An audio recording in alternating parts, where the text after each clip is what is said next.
أعوذ بالله من الشيطان الرجيم بسم الله الرحمن الرحيم إنا أرسلنا نوحا إلى قومه أن أنذر قومك من قبل أن يأتيهم عذاب أليم قال يا قوم إني لكم نذير مبين أن اعبدوا الله واتقوه وأطيعون يغفر لكم من ذنوبكم ويؤخركم إلى أجل مسمى إن أجل الله إذا جاء لا يؤخر لو كنتم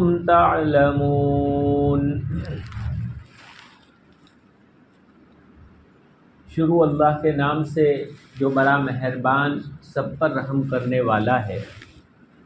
یقیناً ہم نے نوح علیہ السلام کو ان کی قوم کی طرف بھیجا کہ وہ اپنی قوم کو ڈرائے قبل اس کے کہ ان کے پاس دردناک عذاب آ جائے۔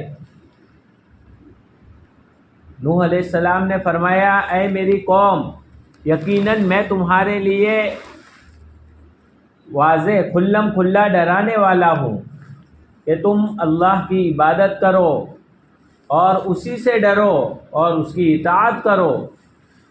وہ تمہارے گناہوں میں سے کچھ معاف کر دے گا اور تم کو مؤخر کرے گا ایک متعینہ مدت تک۔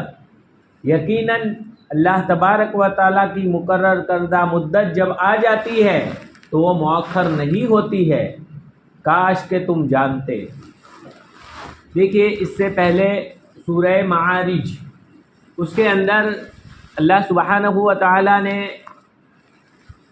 کافروں کے احوال کو بیان فرمایا تھا کہ کافر لوگ جو اللہ تبارک و تعالیٰ کی نافرمانی کرتے تھے، مشرکین مکہ حضور اکرم صلی اللہ علیہ وسلم کی صرف بات نہ ماننا نہیں بلکہ آپ کی مذاق اڑایا کرتے تھے، جیسا آخری تفسیر میں آیا تھا۔ تو اب اللہ تبارک و تعالیٰ اللہ کے نبی صلی اللہ علیہ وسلم پر یہ صورت نازل فرما کر بتلا رہے ہیں کہ اے نبی جی، ان کے سامنے بیان کیجئے کہ دیکھیے، تم ابھی مذاق اڑانے والے پہلے نہیں ہو، بلکہ تم سے پہلے بھی کتنی قومیں گزری کہ جنہوں نے اپنے وقت کے نبیوں کا مذاق اڑایا، وقت کے رسولوں کا مذاق اڑایا، اور ان پر دردناک عذاب نازل ہوا اور عذاب کے ذریعے سب کو تباہ و برباد کر دیا گیا۔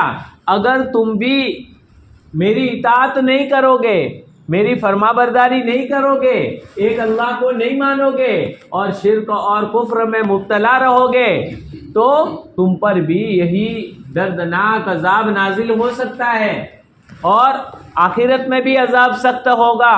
تو وہ تو بڑا عذاب ہے ہی، لیکن دنیا میں بھی تمہیں عذاب مل سکتا ہے۔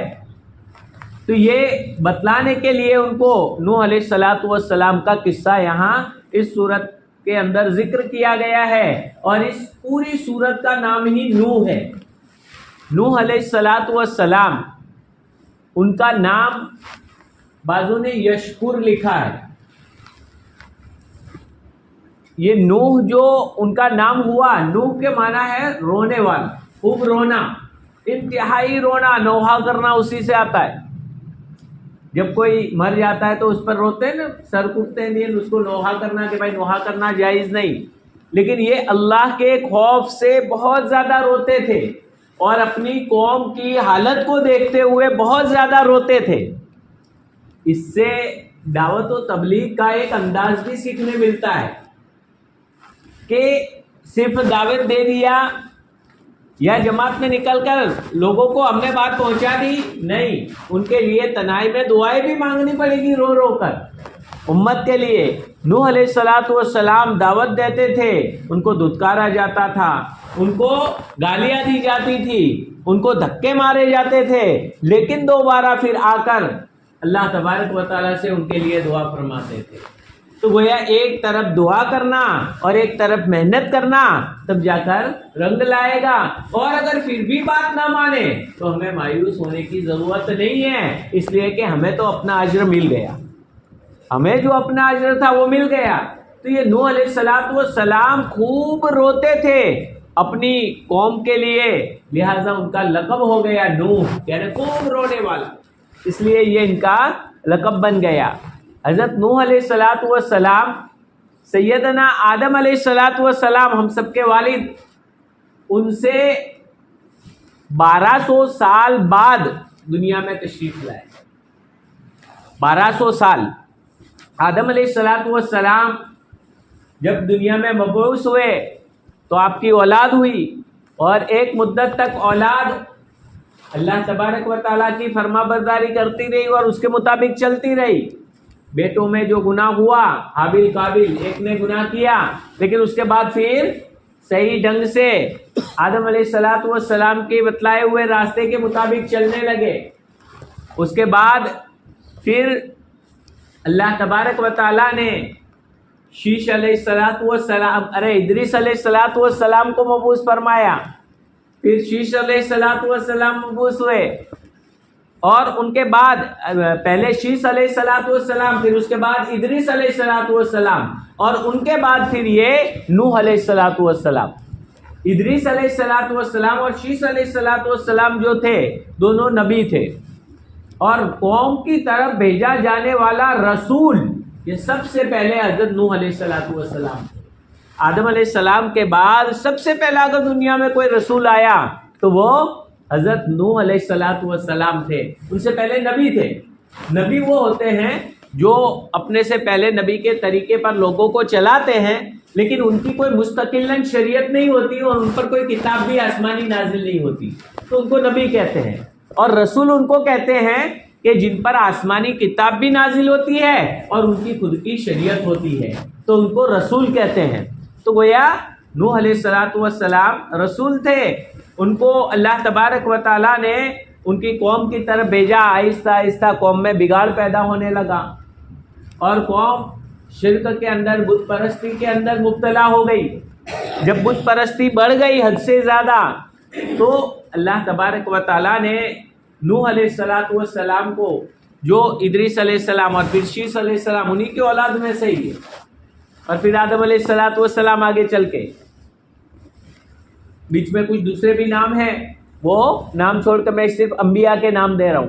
تو یہ وہی سلسلے سے یہ ان کی پیدائش ہوئی.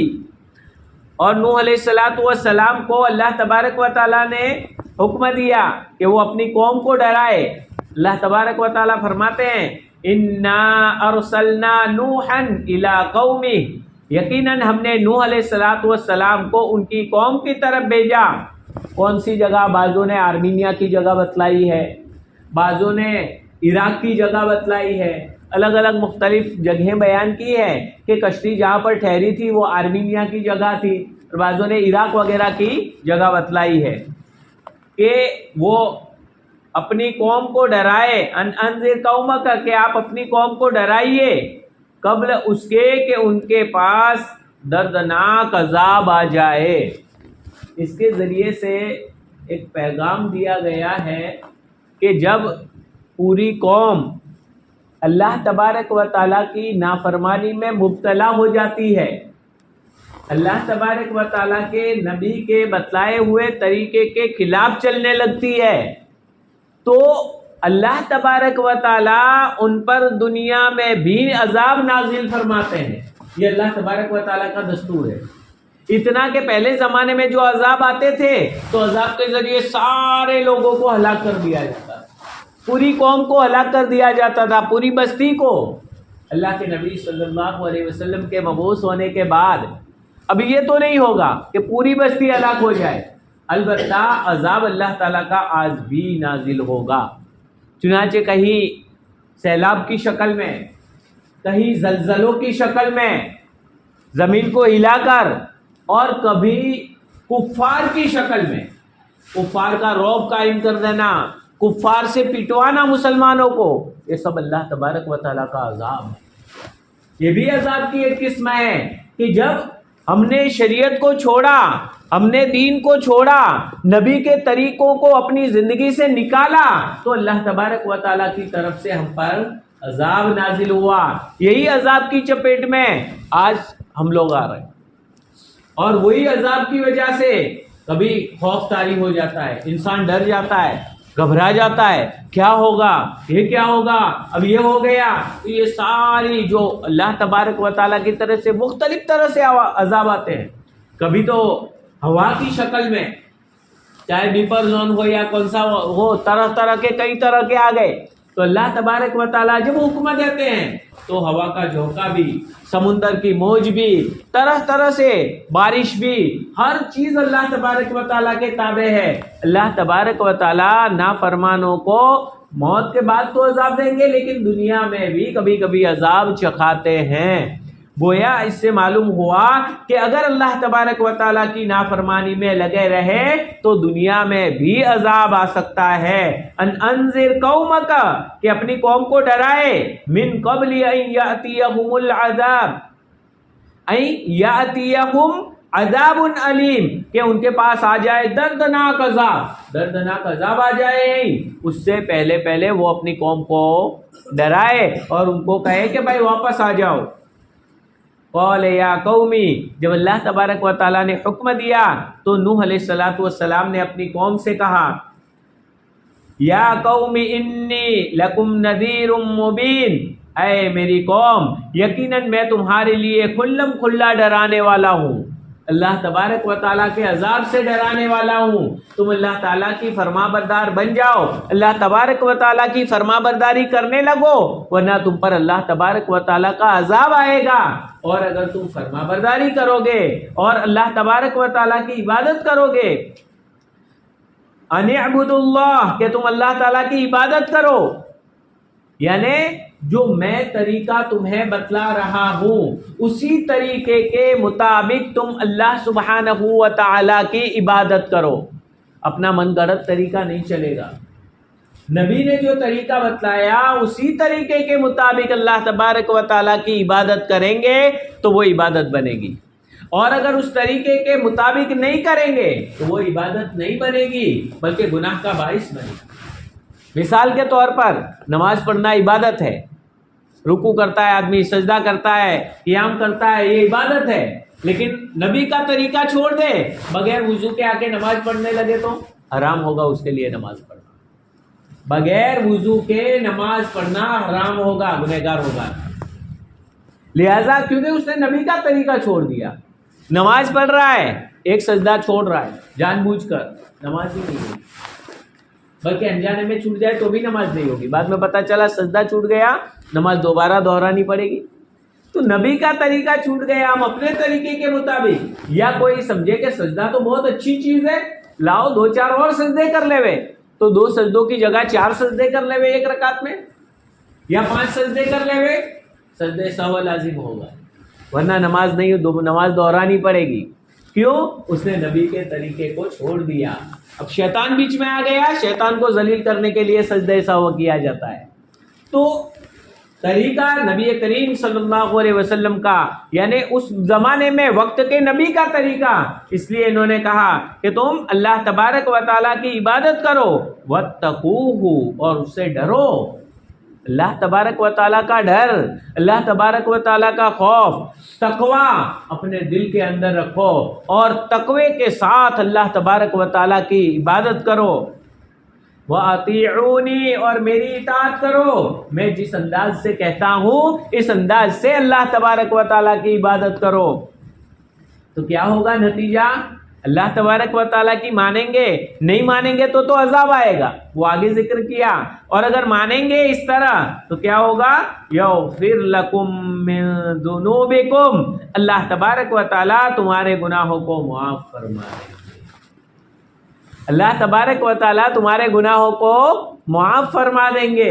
اس لیے جب کوئی آدمی توبہ کرتا ہے، مسلمان ہو جاتا ہے، ایمان قبول کرتا ہے، تو ایمان قبول کرنے کی وجہ سے کفر کی حالت میں کیے ہوئے سارے گناہ معاف ہو جاتے ہیں۔ اسی طرح سے کوئی گنہگار بندہ، کوئی گناہوں میں لبریز بندہ وہ بھی توبہ کرتا ہے، استغفار کرتا ہے، اور توبہ اور استغفار کر کے نیک بندہ بن جاتا ہے اور نیک لوگوں کی صحبت میں رہتا ہے اور اللہ والا بننے کی جب کوشش کرتا ہے، اللہ تبارک و تعالیٰ فرماتے ہیں ان کے بھی ہم بعض گناہوں کو معاف فرما دیں گے۔ اب یہاں سوال یہ پیدا ہوتا ہے کہ من ذنوبکم کیوں فرمایا کہ ہم تمہارے بعض گناہ معاف کریں گے؟ گویا سب گناہ معاف نہیں ہوں گے۔ تو دیکھیے گناہ دو طرح کے ہوتے ہیں، ایک تو حقوق اللہ، یعنی جو اللہ تعالیٰ کے ساتھ شرک کیا، اللہ تعالیٰ کی نافرمانی کی، تو یہ گناہ تو سب معاف ہو جائیں گے۔ لیکن حقوق العباد، جو بندوں کے حقوق کو تلف کیا ہے، کسی کے لے لیا، ہزاروں روپے لاکھوں روپے کا کمپاؤنڈ کر لیا، وہ سب لے لیا، تو کہتا ہے اب میں توبہ کرتا ہوں، تو توبہ کرو گے تو دوسرے گناہ تو معاف ہوں گے، لیکن یہ جو دیا وہ واپس کرنا پڑے گا، تو وہ معاف نہیں ہوگا کہ اب جو لوگوں کا لے لیا تو وہ اپنا ہو گیا، کیونکہ ہم تو توبہ کر کے نیک بن گئے، تو توبہ کر کے اس طرح نیک نہیں بنیں گے۔ من ذنوبکم، بعض گناہ معاف ہوں گے، باقی حقوق العباد ہے، حقوق العباد معاف ہونے والے نہیں ہیں۔ اگر کوئی آدمی کافر ہے اور وہ ایمان قبول کرتا ہے تو اس کے بعد بعض علماء کرام نے یہ فرمایا کہ اس کے سارے گناہ معاف ہو جائیں گے، لیکن دوسرے بعض علماء کرام فرماتے ہیں کہ نہیں، حقوق العباد معاف نہیں ہوں گے، وہاں پر بھی حقوق العباد کی تلافی اس کو کرنی پڑے گی۔ اگر اس نے کسی کا مال چھینا ہے، کسی کی زمین وغیرہ، تو وہ واپس کرنا پڑے گا۔ یغفر لکم من ذنوبکم، وہ تمہارے گناہوں کو معاف کر دے گا، وَيُؤَخِّرْكُمْ إِلَىٰ أَجَلٍ مُّسَمًّى، اور تم کو یؤخرکم، تم کو مؤخر کرے گا ایک متعینہ مدت تک۔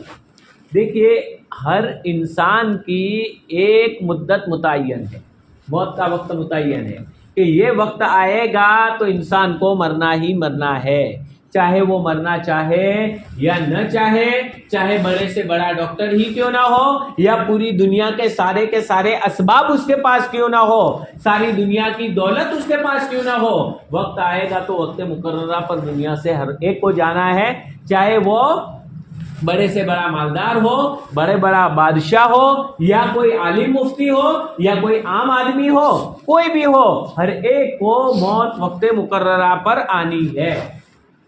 لیکن یہاں فرماتے ہیں کہ وقت مقررہ تک مؤخر کریں گے۔ کب؟ اگر تم میری بات مانو گے اور اللہ تعالیٰ کی اطاعت کرو گے تو، اور نافرمانی کرو گے تو اس مدت تک بھی مؤخر نہیں کریں گے۔ اب سوال یہ پیدا ہوتا ہے کہ آیا تقدیر میں جب مدت مقرر کر دی تو اس سے پہلے موت کیسے آ سکتی ہے؟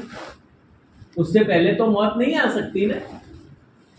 تو یہ اعمال کی وجہ سے کہ اعمال کریں گے تو مدت مؤخر تمہاری مدت تک پہنچائیں گے، ورنہ نہیں پہنچائیں گے، کوئی گارنٹی نہیں۔ اس سے تو یہ معلوم ہوتا ہے کہ بھائی پہلے بھی موت آ سکتی ہے۔ تو دیکھیے تقدیر دو طرح کی ہوتی ہے، ایک تقدیر معلق اور ایک تقدیر مبرم، یعنی ایک تو تقدیر میں لکھا ہوا ہے کہ یہ ہونے والا ہے، وہ ہو کر رہے گا، چاہے تم نیکی کرو یا گناہ میں رہو، ہر وہ وقت مقررہ پر ہو کر رہے گا، جو تقدیر مبرم جس کو کہا جاتا ہے، پکی تقدیر، بالکل فکس بات ہے۔ اور ایک ہے تقدیر معلق، یعنی تقدیر میں ایسا لکھا ہوا ہے کہ اگر بندہ یہ کام کرے گا، فرما برداری کرے گا تو اس کو آخر تک عمر دی جائے گی اور وہ اس موت سے مرے گا، اور اگر وہ فرما برداری نہیں کرے گا اور نافرمانی میں لگا رہے گا تو میرے عذاب کی چپیٹ میں اس کو موت واقع ہو جائے گی پہلے۔ تو تقدیر معلق اس طرح معلق تقدیر ہے کہ اگر ایسا نیکی کرو گے تو ایسا ہوگا، نہیں کرو گے تو ایسا ہوگا۔ بہت ساری حدیثوں میں ہے کہ نیکی کرنا یہ عمر میں اضافہ کر دیتا ہے، وہ اسی طرح لکھا ہوا کہ اگر نیکی کرے گا آدمی نیک راستے پر، اس کے علم میں اس کی عمر میں اضافہ کریں گے، اور نہیں کرے گا تو بس اسی وقت پر موت آ جائے گی۔ تو اسی طرح سے ہماری موت کے بارے میں تو نوح علیہ السلام نے بھی یہ کہ تمہاری وقت مقررہ جو ہے اس سے پہلے عذاب سے اگر بچنا ہے تو میری اطاعت کرو. تو یہ گویا تقدیر معلق ہے. کہتے ہیں نا تقدیر کو اگر کوئی چیز بدل سکتی ہے تو وہ دعا. تو دعا بھی کون سی تقدیر کو؟ تقدیر مبرم کو دعا بھی نہیں بدل سکتی، کوئی چیز نہیں بدل سکتی. لیکن ایک ہوتی ہے تقدیر معلق، یعنی اگر دعا کریں گے دعا لگ جائے گی تو یہ ہوگا، ورنہ تو پھر یہ ہوگا. تو وہاں پر معلق دونوں پہلو ہے لکھا ہوا. اللہ تعالیٰ کے علم میں تو پورا ہے کہ جو ہونے والا ہے وہ اللہ تعالیٰ جانتے ہیں، کہ معلق میں بھی یہ ہونے والا ہے کہ یہ ہونے والا ہے، سب کچھ اللہ تعالیٰ جانتے ہیں. لیکن تقدیر میں اس طرح لکھا ہوا ہوتا ہے بندوں کے سامنے کہ وہاں لوح محفوظ میں کہ اگر بندہ یہ کام کرے گا تو اس کی عمر بڑھا دی جائے گی، اگر نہیں کرے گا تو اتنی ہی رہے گی یا کم کر دی جائے گی، اگر یہ کرے گا تو یہ عذاب کی چپیٹ میں آئے گا، اور اگر اللہ تعالیٰ کی فرمانبرداری کرے گا تو یہ اس کی جو وقت مقررہ ہے اس کے بعد والا وہاں تک اس کو پہنچایا جائے گا، اور اس وقت طبعی موت مرے گا، یا اس وقت اس طرح کی موت سبب کے تحت اس کو موت واقع ہوگی. تو یہ پورا تفصیل وہاں پر لکھی ہوئی ہوتی ہے. تو یہاں پر یہ مراد ہے تقدیر گویا دو طرح کی، ایک تقدیر مبرم یعنی قطعی، اس میں کوئی رد و بدل نہیں ہوتا، اور ایک تقدیر معلق جو دعا کی وجہ سے تبدیل ہو سکتی ہے. لہذا ہمیں دعا کرتے رہنا چاہیے، ہمیں نیک اعمال کرتے رہنا چاہیے، ہمیں اللہ تبارک و تعالیٰ سے عفو و عافیت مانگتے رہنا چاہیے، اللہ تبارک و تعالیٰ سے اچھی موت مانگتے رہنا چاہیے، عذاب سے بچاؤ مانگتے رہنا چاہیے، دعائیں کرتے رہنا چاہیے. دعاؤں سے فائدہ ضرور ہوتا ہے. یغفر لکم من ذنوبکم، اللہ تبارک و تعالیٰ تمہارے بعض گناہوں کو معاف فرما دیں گے. وَيُؤَخِّرْكُمْ إِلَىٰ أَجَلٍ مُّسَمًّى، اور تم کو مؤخر کر دیں گے متعینہ مدت تک. ان اجل اللہ اذا جاء لا یؤخر، یقیناً اللہ تبارک و تعالیٰ کا مقرر کردہ وقت جب آ جاتا ہے تو وہ مؤخر نہیں ہوتا. یہ کہہ کر بتلا دیا کہ ایسا مت سمجھو کہ بھائی نیکی کریں گے اور نیکی کے راستے پر چلیں گے، نبی کی بات مان لیں گے، ایمان قبول کر لیا تو ہمیشہ ہمیشہ کی زندگی مل جائے گی. نہیں، ہمیشہ ہمیشہ کی تو نہیں ملے گی. ایک وقت مقررہ ہے وہاں تک تمہیں مہلت ملے گی، باقی وقت مقررہ جب آ جاتا ہے تو اس وقت تو جانا ہی پڑے گا. اس وقت تو تم آگے پیچھے ہٹ نہیں سکتے. حضرت سلیمان علیہ السلام ان کا ایک درباری کا واقعہ ہے کہ سلیمان علیہ السلام کا دربار بھرا ہوا تھا، اور ان کے دربار کے اندر ایک اجنبی انسان جیسا اجنبی شخص دیکھا. تو وہ آنے کے بعد ایک آدمی کی طرف گھور گھور کے دیکھنے لگا. تو اس آدمی نے پوچھا کہ اللہ کے نبی یہ کون ہے؟ یہ اجنبی کوئی میری طرف دیکھ رہا ہے. تو سلیمان علیہ السلام نے فرمایا کہ وہ تو ملک الموت ہے. کون ہے؟ ملک الموت. اب ملک الموت کو دیکھ لے، میں نے ملک الموت اپنی طرف گھور گھور کے دیکھ رہے ہو ملک الموت اپنی طرف، تو کیا حالت ہوگی؟ ہر ایک آدمی سوچ لینے تھوڑی دیر کے لیے کہ ابھی ملک الموت کا فرشتہ سامنے نظر آئے کہ یہ کون ہے؟ یہ موت کا فرشتہ ہے، میری طرف دیکھتا ہے تو اپنی آپ بنی. تو آ کے کہنے لگے کہ اے سلیمان علیہ السلام، آپ تو اللہ کے نبی ہیں، آپ کو تو اللہ تعالیٰ نے ہوا پر بھی حکومت دی ہے. ہوا پر بھی حکومت تھی سلیمان علیہ السلام کی. آرڈر دیتے تھے پورے تخت کو اڑا کے گئے، چلو شام میں لے چلو شام میں، چلو عراق میں لے چلو عراق میں، جہاں چاہتے تھے پورا تخت اڑتا تھا. کہا کہ ہوا پہ حکومت ہے، مجھے یہاں سے دور پہنچا دو. سلیمان علیہ السلام نے ہوا کو حکم دیا کہ آدمی کو فلانی جگہ پہنچا، تو وہاں پہنچا دیا. وہاں وہ آدمی چلا گیا. جانے کے بعد دیکھا کہ جیسے ہی وہاں پہنچتا ہے ملک الموت وہاں سامنے. یہ سوچنے لگا کہ یہ تو یہاں پر بھی آ گئے. اصل میں واقعہ یہ ہوا تھا کہ ملک الموت بھی تو فرشتے ہیں، وہ تو بھی عالم الغیب تو ہے نہیں، اللہ تعالیٰ کا فرشتہ ہے. تو اللہ تبارک و تعالیٰ نے ان کو حکم دیا تھا کہ فلانے بندے کی روح نکالنا ہے فلانی وقت میں اور فلانی جگہ میں. کیونکہ وقت تو ہونے آیا ہے، ٹائم تو ہونے آیا ہے، اور یہ بندہ تو اتنے ہزاروں کلومیٹر دور، میں وہاں اس کی روح کیسے نکالوں گے، یہ وہاں اتنی دیر میں کہاں سے پہنچے گا؟ تو وہ سوچ رہے تھے ملک الموت کہ یہ اتنی دیر میں وہاں کیسے پہنچے گا اور میں کیسے روح نکالوں گا۔ یہ پتا چلا کہ اس کو ہی سوجی کہ مجھے وہاں پہنچا دو، جیسے ہی پہنچا دیا وہاں پکڑا اور وہاں پر انہوں نے یہ فرشتے نے ان کی روح نکال دی۔ تو گویا اللہ تبارک و تعالیٰ کا مقرر کیا ہوا وعدہ جب آتا ہے وہ ٹس سے مس ہوتا نہیں ہے۔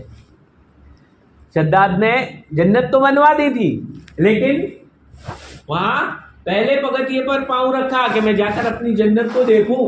دنیا میں جنت بنائی تھی اس نے، تو کیسی بنائی ہے میں دیکھوں، کہ نہیں چلو آ گیا تمہارا موت کا وقت، فوراً اسی وقت روح کھینچ لی گئی۔ تو گویا اللہ تبارک و تعالیٰ کی طرف سے جب وقت مقررہ آ جاتا ہے تو وہ آگے پیچھے ہوتا نہیں ہے۔ لہذا آخری جو مقرر کردہ وقت ہے، ہاں اس سے پہلے عذاب میں پکڑے جا سکتے ہیں اگر غلط تقدیر معلق کے طور پر، لیکن یہ وقت جب آ جائے گا تو پھر اس کے بعد تو کوئی مؤخر ہوگا نہیں، اس وقت تو ہر ایک کو جانا ہے، اور ہمارا وہ وقت مقررہ کب ہے ہم کوئی نہیں جانتے۔ جب نہیں جانتے تو ہر وقت ہمیں تیار رہنا چاہیے۔ ہوتا ہے نا بارش وغیرہ، کہ بھائی بارش کا موسم ہے، کب بارش آ جائے تو چلو بھائی باہر جانا ہے، چھاتا وغیرہ گھر میں ہے تو کہ چھاتا لے کے چلے، تیاری کر کے چلتے ہیں۔ تو اسی طرح موت کا وقت بھی کوئی بس ہر ایک روزانہ جنازے دیکھ رہے ہیں، جا رہے ہیں دنیا سے لوگ، تو ہمارا وقت کب آ جائے کچھ بھی پتہ نہیں ہے۔ ہر وقت ہمیں تیاری کر کے رہنا چاہیے۔ رات کو 2 رکعت پڑھ کے اللہ تعالیٰ سے دعا بھی کرنی چاہیے، اپنے توبہ گناہوں سے توبہ اور استغفار کرنا چاہیے، اپنے زندگی کے بارے میں سوچنا چاہیے کہ میری زندگی کیسے گزر رہی ہے، میری زندگی میں گناہ زیادہ ہے یا نیکیاں زیادہ ہے، کس انداز سے میری زندگی گزر رہی ہے، یہ سب غور و فکر کرنا چاہیے، اور غور و فکر کے ساتھ پھر اپنے گناہوں پر توبہ اور استغفار کر کے پھر رات کو سوئے۔ اگر اس انداز سے سوئیں گے تو انشاءاللہ ہمارا معاملہ صاف رہے گا، اور کبھی بھی موت کا وقت آئے گا تو خوشی خوشی ہم تیار ہو جائیں گے، ورنہ پھر چیخیں گے، چلائیں گے، مہلت مانگیں گے، لیکن وہاں مہلت ملنے والی نہیں ہے۔ ان اجل اللہ اذا جاء، کہ یقیناً اللہ تبارک و تعالیٰ کا وعدہ جب آ جاتا ہے لا یؤخر، تو وہ مؤخر نہیں ہوتا ہے۔ لو کنتم تعلمون، کاش کہ تم جانتے، یعنی کاش کہ تم اس بات کو سمجھ لیتے کہ اللہ تعالیٰ کا وعدہ آگے پیچھے نہیں ہوتا۔ اگر ہم سب اس بات کو جان لے وے، اس بات کو سمجھ لے وے، اور ہمارے سامنے رکھ کر زندگی گزارے کہ موت کا وقت وعدہ جب آ جائے گا تو آگے پیچھے نہیں ہوگا، کب آئے گا اس کو سامنے رکھ کے آدمی زندگی گزارے تو گناہوں سے بچنا آسان ہوگا۔ جب بھی کہیں سامنے گناہ کی بات آئے اور گناہ کی نوبت آئے، فوراً سوچ لے میرا وقت کہیں گناہ کرتے کرتے اگر روح نکل گئی تو کیا ہوگا میرا، فوراً یہ سوچے گا۔ بد نگاہی سے بچنا بھی آسان، گناہوں سے بچنا بھی آسان۔ لوگ کہتے ہیں یہ اس سے بچنا تو مشکل ہے، مشکل نہیں، سوچو کہ ابھی اگر اس حالت میں موت آ گئی تو کوئی ٹھکانہ نہیں ہے، تو فوراً اس کے لیے بچنا آسان ہو جائے گا۔ اللہ سبحانہ و تعالی ہمیں اپنے مرضیات پر چلنے کی توفیق نصیب فرمائے اور اس کی نافرمانی سے بچنے کی توفیق عنایت فرمائے۔